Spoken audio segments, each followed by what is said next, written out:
Payg'ambarimiz sollallohu alayhi vasallam aytdilar. Ibn Mas'uddan Imom Ahmad keltirgan hadis, sahih hadis.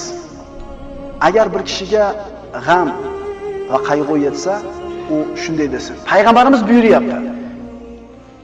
Parvardigoro, albatta men sening bandangman.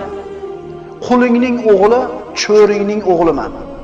Peshonam sening qo'lingda, mening ustimda sening hukming o'tkuvchidir. Mening ustimda qazoing odildir.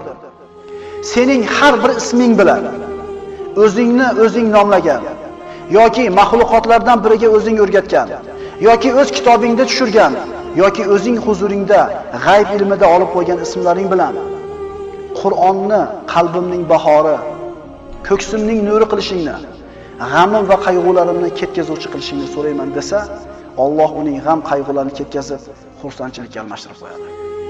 Ikkita duo. Ikkita duo. Mana shu duolarni yodlab, bir marta ertalab, bir marta kechpart aytib qo'ygani, kimimiz ojizlik qilamiz? Agar shu duolarda, shu tavsiyalarda ko'rsatmalarni eshitgandan keyin ham yana siqilib, yana bo'g'ilib hayotda yashayotgan bo'lsak, biz ummati Muhammad bo'lishiga loyiq bo'lmayapmizmi ekan? Pul demayapti, vaqt demayapti, umringni sarf qil demayapti. Shu duoda ishonib aytib qo'y, hamma g'amingni men ko'taraman deyapti. Meni rozi qilishing g'amini yelkangga olgin, boshqa g'amingni o'zim kifoya qilaman deyapti. Ishona olmaymizmi? Sahobalardan buni eshitganlar, "Ya Rasululloh, buni o'rganib qo'yaylikmi?" deganida, "Ha, buni eshitgan har bir kishiga o'rganib qo'yishlik vojib bo'ladi" dedi.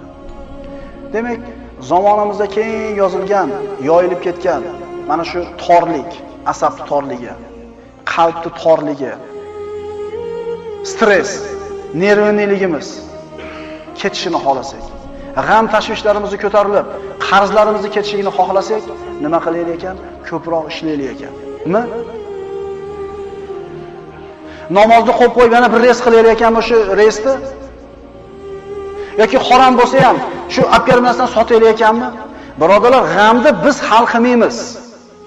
G'amni Alloh hal qiladi.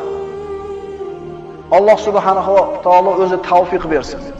O'zi tavfiq bermasa, bizning qo'limizdan hech narsa kelmaydi. Aqulu qawli hada astaghfirulloh li va lakum. Assalomu alaykum va rahmatullohi va barakatuh.